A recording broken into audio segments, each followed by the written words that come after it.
Donc 3 affirmations qui ont trouvé d'une certaine manière confirmation dans les faits au fil des jours et lorsqu'on a un peu de mémoire. La première, c'est désormais un fait établi, le Hamas a ses bases et son commandement n'hésite pas en tout cas à les avoir dans les hôpitaux, dans les écoles, dans les installations civiles.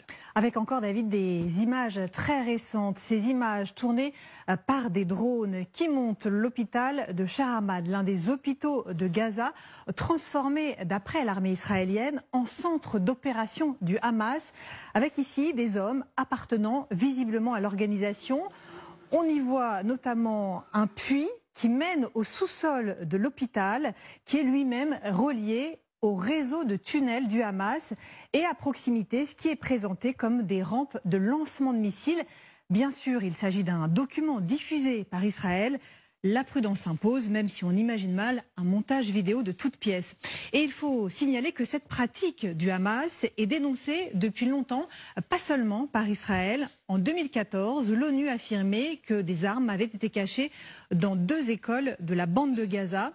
Les fameuses ambulances également sont pointées du doigt. L'autorité palestinienne elle-même dénonçait leur utilisation par le Hamas dès 2009. Écoutez Mahmoud Abbas.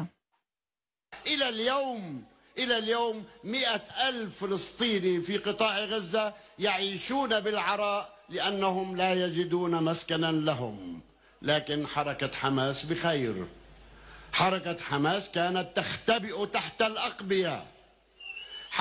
قيادة حركة حماس، وأقولها للمرة الأولى، هربت إلى سيناء بسيارات الإسعاف وتركت شعبها يذبح.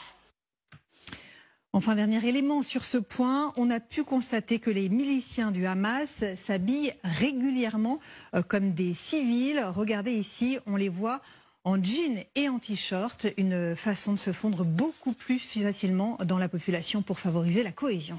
Deuxième point, il est établi que le Hamas fait tout pour empêcher cette même population de fuir du nord vers le sud, comme le souhaite ou comme le voudrait l'armée israélienne. Oui, avec ces derniers jours, une vidéo très troublante vérifiée par Reuters. Elle montre des hommes et des femmes morts gisant sur la route d'Al-Rachid, cette route qui relie le nord au sud. Ces populations étaient vraisemblablement en train de fuir et ont été tuées. Il n'y a pas d'impact de bombes ou d'explosions. Elles ont de toute évidence été tuées par balles. Or, on se trouve là, dans une zone contrôlée par le Hamas, qui est à l'origine des tirs. Impossible de l'établir avec certitude, mais tout indique qu'il s'agirait du Hamas, d'autant qu'il y a 15 jours, souvenez-vous, un autre de ces axes nord-sud avait été coupé suite à cette explosion attribuée à l'organisation. Voilà, on avait établi que ce n'était pas un bombardement qui avait causé cette explosion, mais bien le camion qui avait explosé.